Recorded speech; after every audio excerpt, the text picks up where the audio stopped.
my G family, what's up? It's your King G Fan 912 back again with another video, and today's officially the 5th anniversary of Shin Godzilla. So in occasion of what I'm gonna do is I'm gonna review the NECA Shin Godzilla figure. Alright guys, so this is my NECA Shin Godzilla figure and I love it so much. Now this isn't the reissue version, this is the original version. This is my only Shin Godzilla figure that I've ever had, but I still really love this figure very much. A few things I will say though is his dorsal fins. I'm not really a fan of how big they are. I think they're just a little bit too big in my opinion, and especially his head. I think his head's a little too short. Kinda wish they made his head bigger in the reissue version. I'm not really sure why they didn't. For his tail though, I don't really mind it being that short, like I'm okay with it. Now articulation wise, his mouth is on a hinge joint, his head is on a ball joint as well. You can look up and down, side to side, wherever you want to look at, especially with his neck too, it's also on a ball joint. And for his body, we've got a waist swivel right here. It is on a ball joint too, which is nice. As for his arms, they're in a ball joint too, but it's pretty stiff actually, but still pretty good. His arms are in a ball peg. Hinge joint here. If you want to bend the elbows, they're open there on a swivel. And the hands too, they are on a ball peg. You've got a hinge joint here as well. Swivel there. Same thing for his other arm, obviously.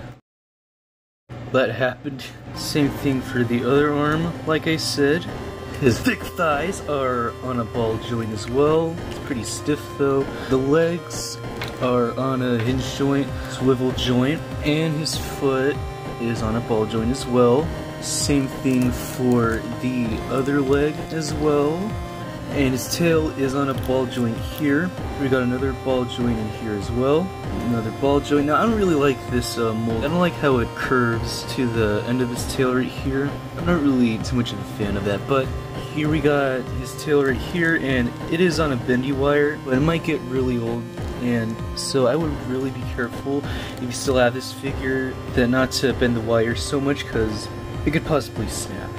Now the sculpt is pretty cool, like I absolutely love it very, very much.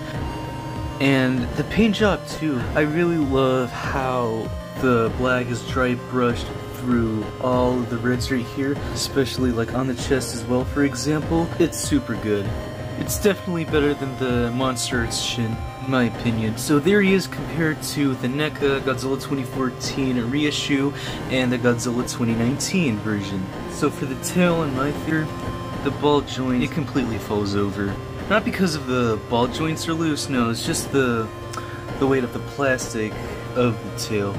I'm not really a fan of the paint splotches on the tip of his tail. There's not really that much detail on the face either. So my ratings of this figure, I'd say about like a good 8 out of 10.